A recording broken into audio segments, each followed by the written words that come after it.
வணக்கம். நான் உங்கள் சிவபக்தை கோதை பாலன்.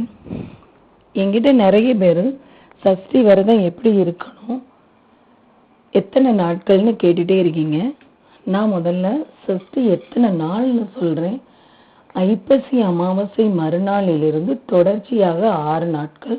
6வது நாள் சூர சம்ஹாரம் முடிந்த பிறகு குளித்துவிட்டு பூஜை செய்துவிட்டு விரதத்தை முடிப்பார்கள்.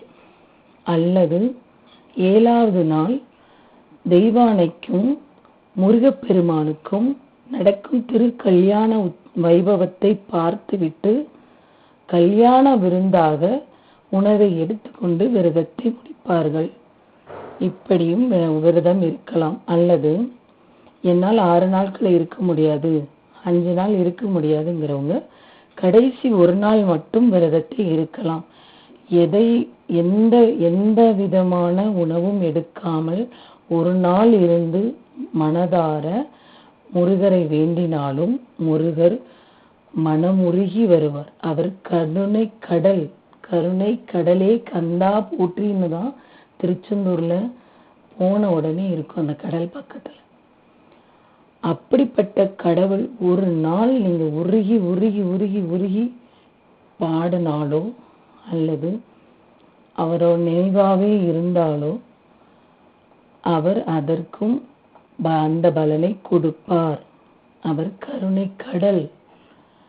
அதனால் நாம் இந்த 6 நாட்கள் இருக்கணுமா, 5 நாட்கள் இருக்கணுமா, 3 நாள் இருக்கணுமா, ஒரு நாள் இருக்கணுமா என்று நாம் தான் முடிவு செய்ய வேண்டும். ஏனெனில் நமக்கும் முருகருக்கும் உள்ள ஒரு ஆத்மார்த்தமான கனெக்ஷன். இப்போ நீங்க ஆஞ்சநேயர் கோயிலுக்கு போறீங்க, ஆஞ்சநேயரை பார்க்குறீங்க. அவர் எப்படி இருக்காருன்னு பாருங்க.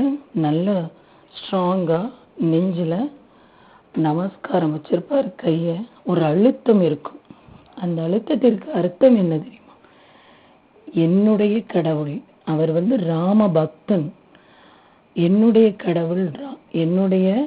கடவுள் ராமனுக்கும் எனக்கும் இடையில் யாரும் இல்லை அப்படிங்கிற ஒரு கர்வம். அந்த மாதிரி தான் நாமும் நம்மளோட கடவுள்கிட்ட இருக்கணும். அதை எடுத்துக்காட்டதான் அந்த ஆஞ்சநேயர். நம்மளோட ஆஞ்சநேயர் எப்படி இருக்காருன்னா அப்படி இருக்கிறார். அப்போ முருகப்பெருமானுக்கும் உங்களுக்கும் இடையில யாருமே வேண்டாம். நீங்களே, நான் ஒரு நாள் தான்ப்பா இருக்க முடியும், என்னால் 3 நாள் தான்ப்பா இருக்க முடியும், ஆனால் தினம் சஷ்டி கவசம் பாட முடியும், தினம் அதிகாலை எழும்புவேன், தினம் மாலையிலையும் பூஜை பண்ணுவேன், காலையிலையும் பூஜை பண்ணுவேன். இது உங்க 2 பேருக்குள்ள நான் கடவுள் முருகருக்கும் நமக்கும் உள்ள ஒரு கனெக்ஷன். அதுபடி நாம விரதத்தை மேற்கொள்ளலாம். நல்ல ஆத்மார்த்தமா அவர்கிட்ட பேசுங்க. ஒரு இடத்துல உட்கார்ந்து அவர்கிட்ட பேசுங்க.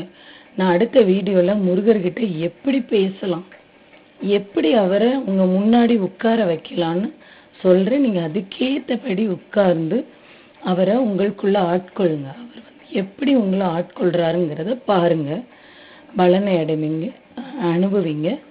ஓம் முருகா, குரு முருகா, அருள் முருகா, ஆனந்த முருகா, சிவசக்தி பாலகனி, ஷண்முகனி, ஷடாட்சரணி, என் வாக்கிலும் நினைவிலும் நின்று காக்க.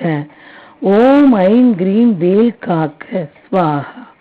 வெற்றிவேல் முருகனுக்கு அரோகரா, வெற்றிவேல் முருகனுக்கு அரோகரா, வெற்றிவேல் முருகனுக்கு அரோகரா.